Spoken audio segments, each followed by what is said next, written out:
आज हम बहुत ही डिलीशियस और यम्मी ऐसे फ्रेंच फ्राइज, वो भी मैकडोनल्ड स्टाइल, घर पर आसानी से कैसे बना सकते हैं वो आज हम देखेंगे। चलिए फिर देख लेते हैं ये बहुत ही फेमस और बच्चों की पसंदीदा फ्रेंच फ्राइज रेसिपी, वो भी मैकडोनल्ड स्टाइल, हमने घर पर आसानी से कैसे बनाई है।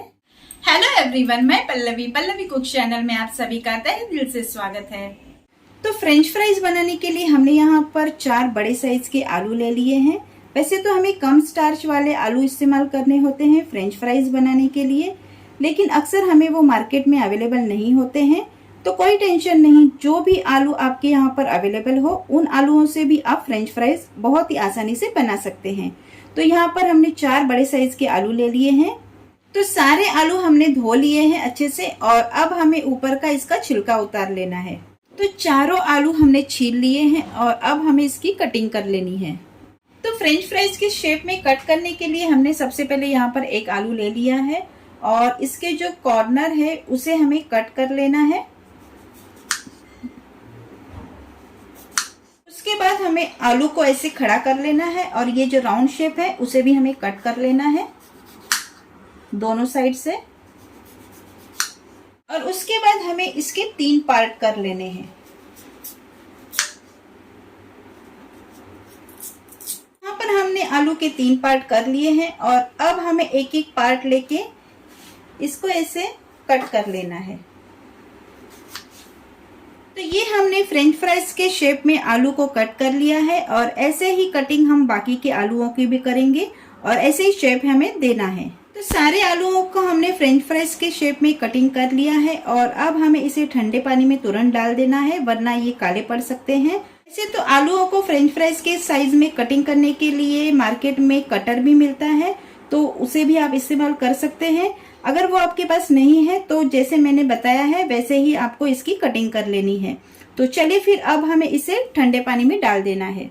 तो यहाँ पर हमने एक बड़े साइज का बाउल ले लिया है और उसके अंदर हमें फ्रिज का ठंडा पानी डाल देना है। उसके बाद हमने यहाँ पर 1 चम्मच नमक ले लिया है और इसे भी हमें इसमें डाल देना है।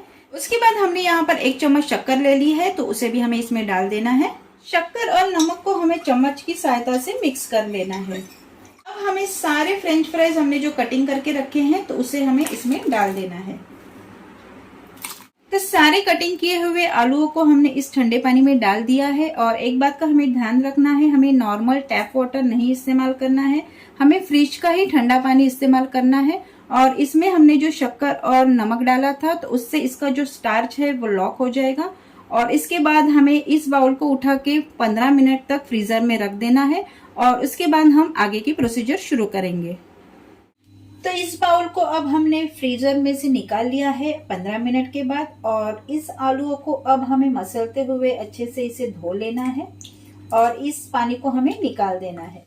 तो आलूओं को हमने धो के इसका पानी निकाल दिया है और अब हमें इसके ऊपर नॉर्मल टैप वाटर डाल देना है और फिर से हमें इसे एक बार धो लेना है। तो दूसरी बार भी हमने नॉर्मल टैप वाटर में इसे अच्छे से धो लिया है और इसका पानी सेकेंड टाइम का भी निकाल दिया है और अब हमें इसे अच्छे से ड्राई कर लेना है। तो फ्रेंच फ्राइज को सुखाने के लिए हमने यहाँ पर एक नॉर्मल कॉटन का कपड़ा ले लिया है और उसके ऊपर हमने ये जो फ्रेंच फ्राइज है उसे हमें डाल देना है। तो सारे फ्राइज को हमें अच्छे से फैला लेना है कॉटन के कपड़े के ऊपर और दूसरे कॉटन कपड़े से हमें इसे अच्छे से ड्राई कर लेना है, या फिर किसी भी टिश्यू पेपर या फिर पेपर टॉवल से हमें इसे अच्छे से ड्राई कर लेना है।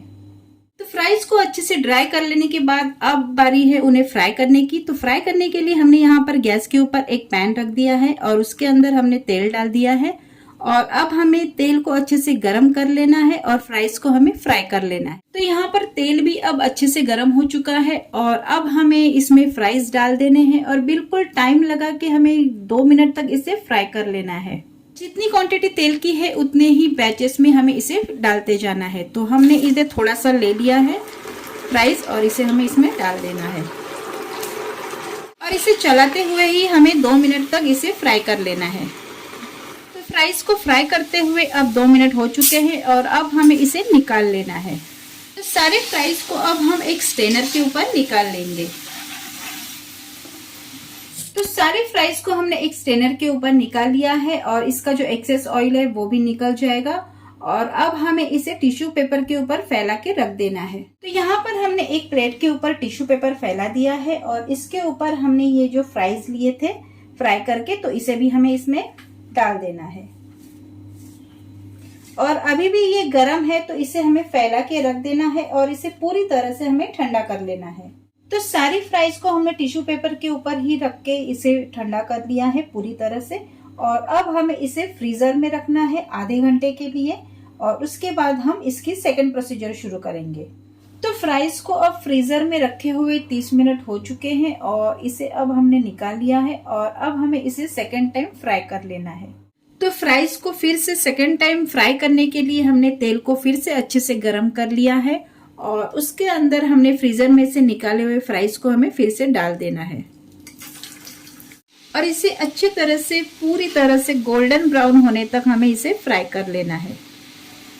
फर्स्ट टाइम हमने फ्राइज को जब फ्राई किया था तो गैस की आंच को हमने फुल रखा था और अब हम सेकंड टाइम जब फ्राई कर रहे हैं तब हमने गैस की आंच को मीडियम रखा है और तेल हमने पूरा गरम कर लिया है अच्छी तरह से और गैस की आंच को हमें मीडियम ही रखना है और गोल्डन ब्राउन होने तक ये फ्राइज को हमें फ्राई कर लेना है चलाते हुए।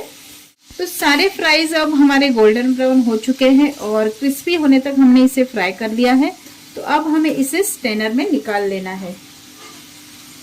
तो अब सारे फ्राइज फ्राई करके तैयार है और ये देखिए बहुत ही क्रंची बने हैं और इसके ऊपर अब हम मसाला डालेंगे। उसके लिए हमने यहाँ पर 1 चम्मच पेरी पेरी मसाला लिया है। तो ये मार्केट में बहुत ही आसानी से अवेलेबल हो जाता है तो इससे बहुत ही अच्छा टेस्ट आएगा हमारे फ्रेंच फ्राइज में। तो इसे हमें इस पे डाल देना है। हमारे फ्राइज अभी भी गर्म है तो इसी समय हमें ये मसाला डाल देना है और उसके बाद हमें इसे अच्छे से ऐसे मिक्स कर लेना है। फ्राइज के ऊपर हमने पेरी पेरी मसाला डाल के इसे कोटेड कर दिया है और अगर आप चाहे तो इसके ऊपर नमक और काली मिर्च भी डाल सकते हैं और एक अलग फ्लेवर का फ्रेंच फ्राइज तैयार कर सकते हैं। तो चलिए फिर अब हमारा ये फ्रेंच फ्राइज तैयार है और अब हम इसकी प्लेटिंग कर लेते हैं। तो लीजिए सारे फ्राइज की हमने प्लेटिंग कर ली है और फ्राइज को हमने थोड़े से टमाटो केचप और मेयोनीज के साथ सर्व किया है। तो ये बहुत ही क्रंची और डिलीशियस हमारे ये फ्राइज बने हैं। तो ये देखिए अंदर से बहुत ही मॉइस्ट सॉफ्ट और ऊपर की तरफ से क्रंची बने हैं। तो बहुत ही डिलीशियस और ये टेस्टी लगते हैं फ्राइज। तो आप भी ये रेसिपी जरूर ट्राई करें और मुझे कमेंट में बताएं आपकी ये रेसिपी कैसी बनी। तो मिलते हैं अगले नेक्स्ट वीडियो में, तब तक के लिए always stay healthy and stay safe.